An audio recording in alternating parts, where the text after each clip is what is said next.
chairman of the Veterans Affairs Committee, he conceded being slow to react to the VA waitlist scandal.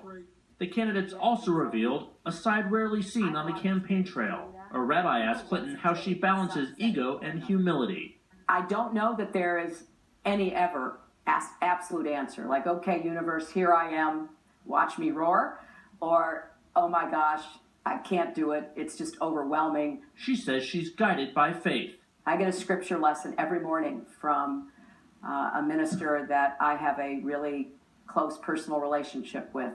Sanders says he's guided more by spirituality. So my spirituality is that we are all in this together, and that when children go hungry, when veterans sleep out on the street, it impacts me. And at a rally here tonight, Senator Sanders talked repeatedly about Goldman Sachs, about their speaker fees and their huge contributions. He did not mention Hillary Clinton by name, but that was obvious to his crowd here. Now, Clinton campaign advisors tell me they are furious that he keeps bringing this up, and they're challenging him to point to one area where he was compromised.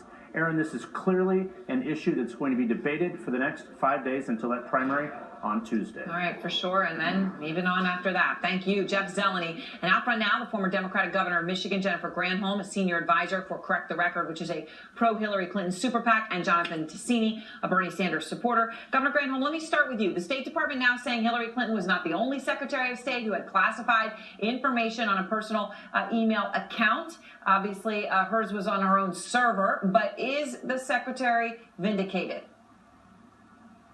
Well, I certainly think it goes a long way to validating 2 points. One, that she wasn't the only one, that this has happened, as she had said, to other prior secretaries of state, certainly Colin Powell and the staffers of Condoleezza Rice. And the second thing that I think it does is really validate that this is classification gone amok. I mean, if Colin Powell is looking at his email and saying, this is crazy, this is 12 years later, this is not jeopardizing the security of the United States, and this Inspector General is saying that it is, that argument is an argument that the Clinton team has put out there forever and has said release her emails and you will see that it is not compromising the U.S. security. So, Jonathan, Senator Sanders said recently that Clinton's emails are a, quote, very serious issue.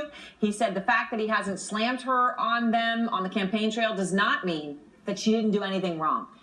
Does the development today mean that this issue is dead for now? It's no longer a serious issue for Senator Sanders? Well, I haven't talked to the campaign since this is, as you pointed out, late breaking news, but if I could channel him, enough of the damn emails.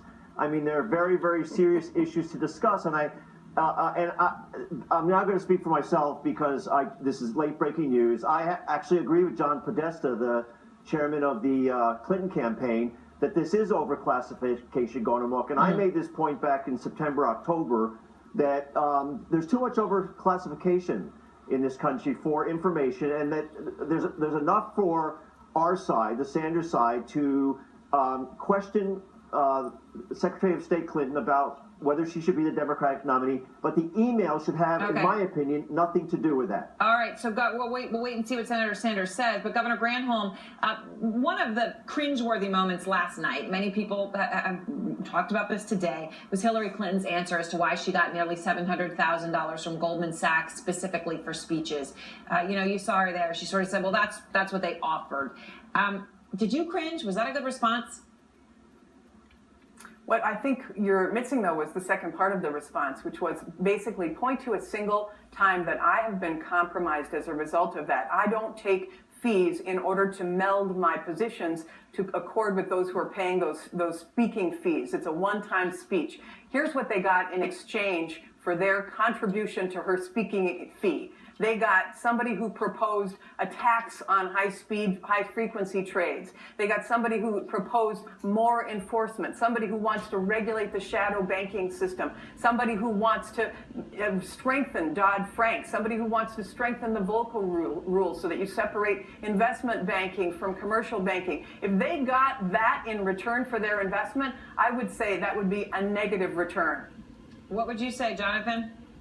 You agree? Did she just make the case? Well, I have to say, I laughed out loud at the really out-of-touch reaction to that, but I don't think actually she stumbled, which was kind of the reaction in the press today, I think she actually reacted in a very honest and straightforward way, which she doesn't see any problem in getting essentially what I think is legalized bribery. Nobody gets paid $225,000 for speech, I don't care how good you are, to just come and make comments for an hour. It is about buying access, and I think everybody in New Hampshire, the voters across the country who make $50,000, $70,000 in their entire income are just going to look at this as legalized bribery, and it's completely out of touch. All right, thank you both very much. I'll leave a Erin? pause there. I promise Okay. I'll have you both back to talk about that more, because this issue is one of the biggest ones out there for the Secretary.